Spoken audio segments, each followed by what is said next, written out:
Harry Houdini suspended upside down, 7 stories above the ground, locked in a straitjacket.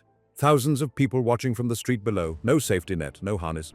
Just Houdini, gravity, and 2 minutes to escape before his blood pressure kills him. He escapes with 20 seconds to spare. The crowd erupts. Houdini takes a bow, and then he does it again. The next city, and the next, and the next. Because the perfect trick isn't about skill. It's about making audiences believe they might actually witness someone die. This is the story of 5 magicians who pushed beyond illusion into genuine danger. 5 performers who risked everything for the perfect moment. 5 times when the line between magic and mortality disappeared completely. These aren't accidents or mistakes. These are deliberate choices, calculated risks that could have ended in death and in some cases nearly did. David Blaine, frozen in time. A massive block of ice in Times Square, New York City. David stands inside wearing only pants. The temperature inside the ice is near freezing. The plan is to stay there for 63 hours, almost 3 full days. Most people start experiencing hypothermia after 30 minutes in freezing water. David is planning to endure it for nearly 3 days. Medical experts before the stunt said it was dangerous and potentially fatal. Prolonged exposure to freezing temperatures can cause organ failure, brain damage, cardiac arrest. David doesn't care. He trains for months, practices meditation techniques to slow his heart rate, studies how the body responds to extreme cold, consults with doctors about the absolute limits of human endurance. Then he climbs into the ice. The first 24 hours are manageable, uncomfortable but tolerable. By hour 36, David is shaking uncontrollably. His core temperature is dropping. His skin is turning blue. Medical monitors show his vital signs deteriorating. The support team is getting nervous. Hour 48. David can barely move. His muscles are seizing from the cold. He's urinating blood, a sign of kidney stress. Doctors monitoring him say he needs to come out immediately. David refuses. The perfect trick requires completion, requires pushing to the absolute limit. Hour 60. David is barely conscious.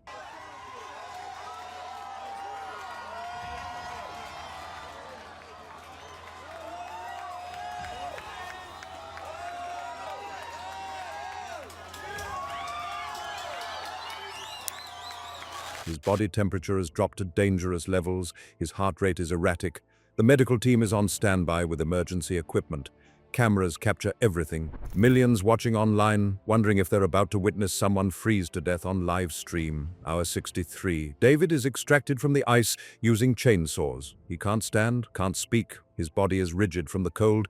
He's rushed to a medical tent where doctors work to slowly raise his core temperature. Warming him too quickly could trigger cardiac arrest. David survives. Barely. He spends days recovering, loses feeling in some of his extremities temporarily, suffers tissue damage that takes weeks to heal. Medical reports later confirm he was within hours of permanent organ damage. The footage is watched by millions. The stunt becomes legendary. But behind the spectacle is a genuine question. Was it worth it? David says yes. The experience taught him about human endurance, about the limits of will versus physiology, about creating a moment so intense that audiences never forget it. Critics say it wasn't magic, it was masochism. That enduring pain isn't the same as performing illusion. David's response is simple. The best magic makes people feel something real, fear or concern. The ice block did that better than any card trick ever could. The medical data from Frozen in Time is now used in hypothermia research. David's experience provided valuable information about human cold tolerance, so in a strange way, his risk contributed to scientific knowledge. But that wasn't the goal. The goal was creating the perfect moment of genuine danger that audiences couldn't look away from. Criss Angel, the Luxor Hotel Las Vegas, a massive building with a distinctive pyramid shape. Chris's plan is to be shackled with chains, locked in a box, and dropped from a helicopter hovering above the Luxor pyramid. He has to escape the chains and the box before hitting the ground. If he doesn't, he dies on impact. The stunt is called Submerged, except the version at the Luxor isn't underwater. It's a free fall from 400 feet with about 8 seconds to escape before impact. Criss trains for months, practices the escape thousands of times, can complete it in under 5 seconds in controlled conditions. But controlled conditions don't involve falling from the sky while adrenaline floods the system and gravity creates disorienting sensations. The day of the stunt arrives. Criss is locked in the box. Chains wrapped around his body, padlocks securing everything. A helicopter lifts the box into the air. Cameras capture from multiple angles. A live audience watches from the ground.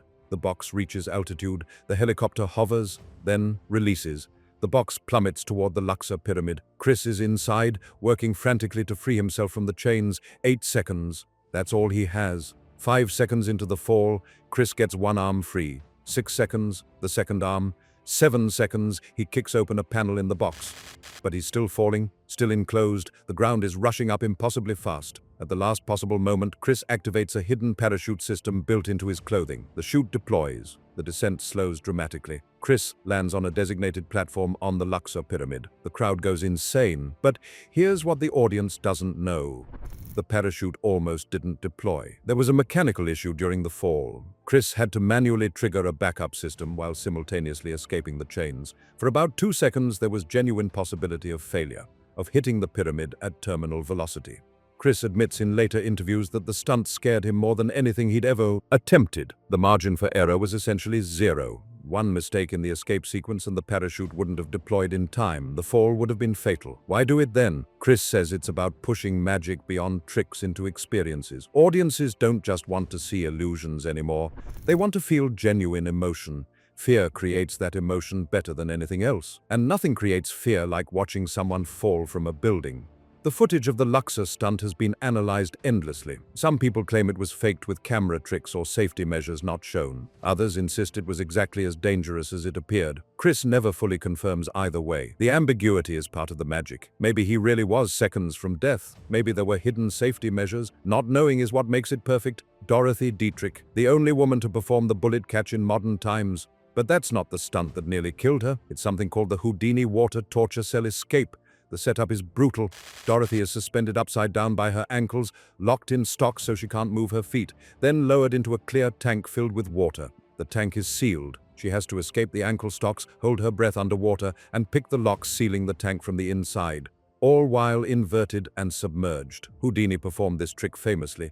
He nearly died doing it multiple times. But he was Houdini. Dorothy is attempting it, knowing the history, knowing the risks, and knowing that being a woman in magic means constantly proving herself against impossible standards. The performance is at a theater in New Jersey, live audience. Dorothy is locked into the ankle stocks, tested to ensure they're secure, then lifted and inverted. She takes a final breath, lowered into the tank. Water rushes over her head. The tank is sealed. The clock starts. Dorothy works on the ankle locks. 30 seconds pass. She gets one ankle free. 45 seconds. The second ankle is stuck. The lock mechanism is jammed. She's fully submerged, running out of air, and can't free herself. 1 minute. Dorothy is in trouble. The audience can see her struggling. This isn't part of the act. She's genuinely trapped. Her safety team is watching closely, but protocol says they can't intervene unless she signals. Dorothy doesn't signal. She keeps working the lock. 1 minute, 15 seconds. Dorothy's movements are becoming frantic. She's running out of oxygen. Her vision is starting to blur. The jammed lock still won't release. She has maybe 30 seconds of air left in her lungs. Then she does something desperate. Instead of continuing to pick the lock, she dislocates her own ankle, forces her foot through the stuck ankle stock by deliberately injuring herself. The pain is excruciating, but it works. Her foot comes free. Now she's loose in the tank, but still sealed inside, still underwater, still out of air. She picks the tank locks frantically, gets them open, pushes the top of the tank, gasps for air. The audience erupts, thinking it was all part of the show. Dorothy surfaces with a dislocated ankle and early signs of water inhalation.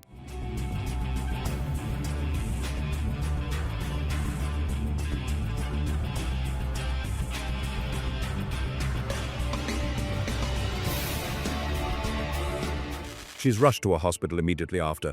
The ankle requires weeks to heal. She developed a fear of water that persists for months after. But she performed the trick again, multiple times. Because proving that a woman could survive what Houdini survived was more important than the risk. The perfect trick wasn't just escaping, it was doing it as well as any man ever had.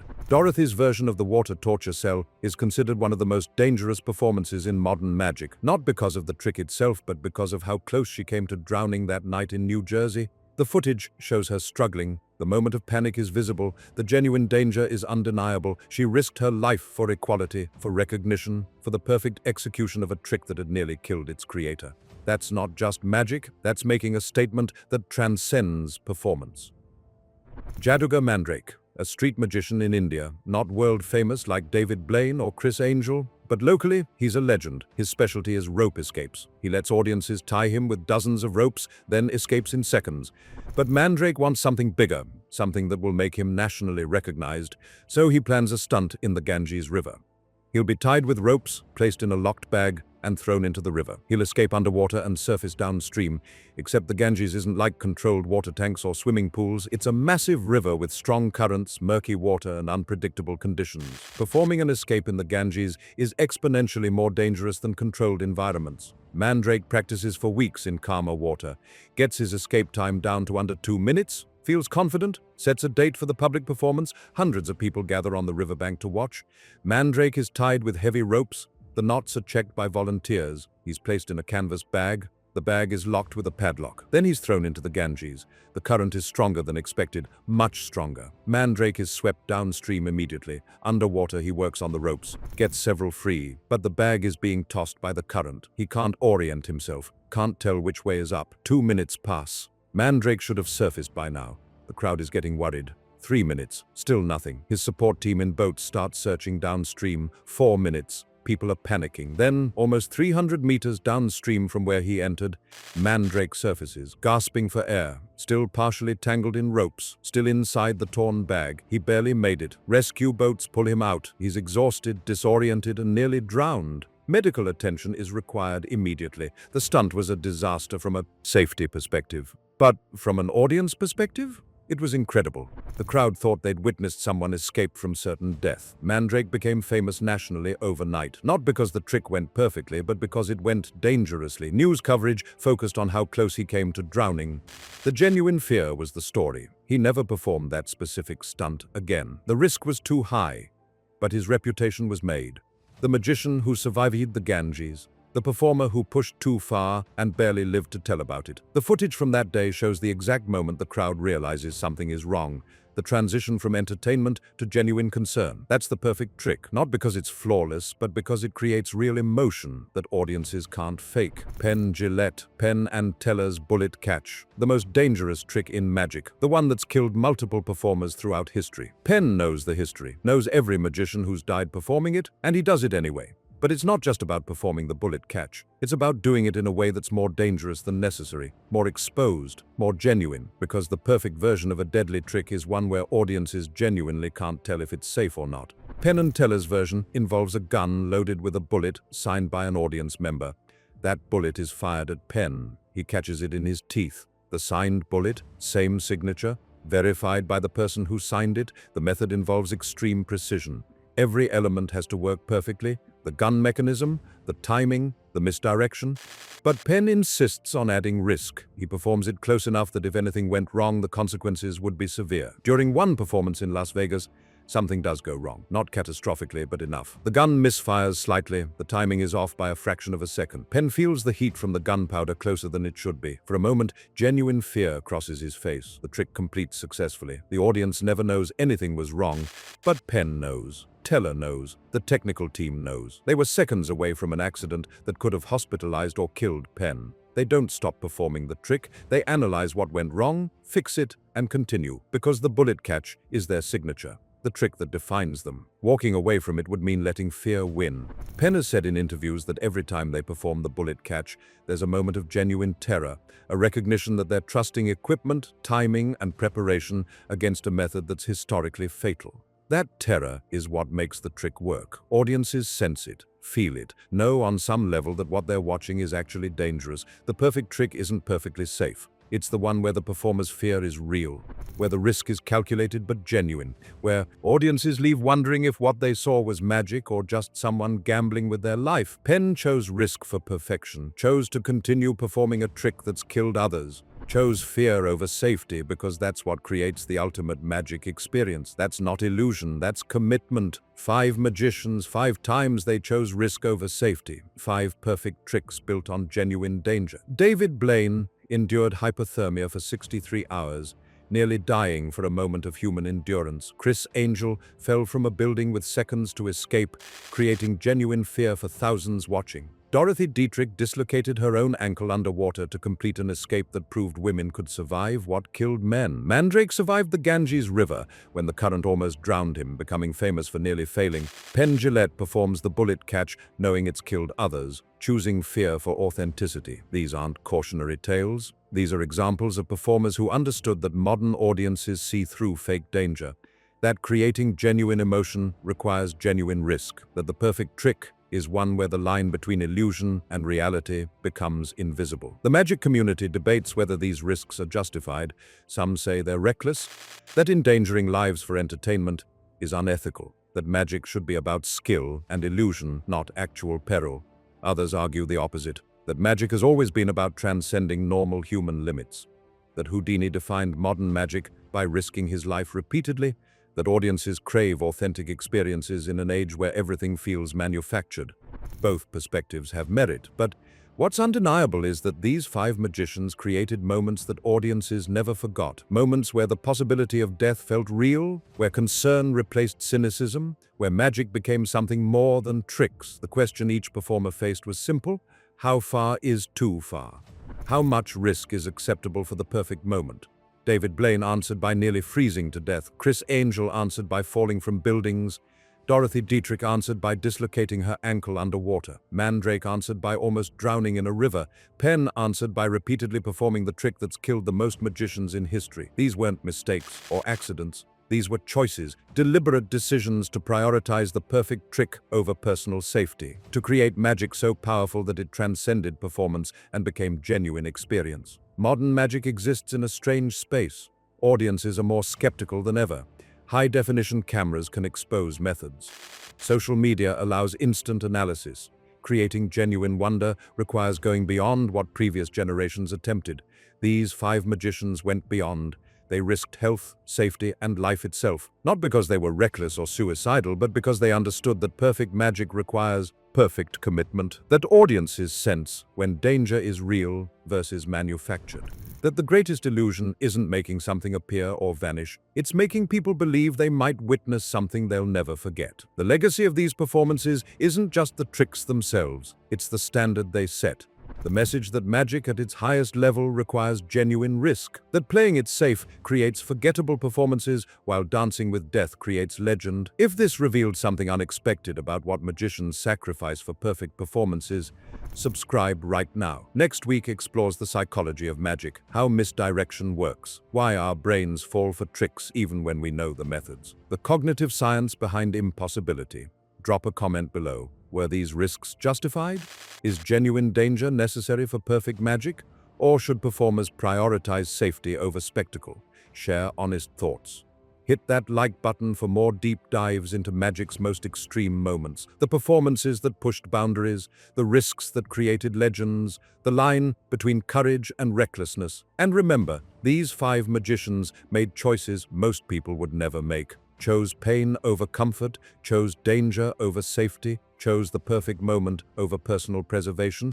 That's not just magic, that's dedication that borders on obsession. And it's what separates legendary performers from everyone else. See you in the next one.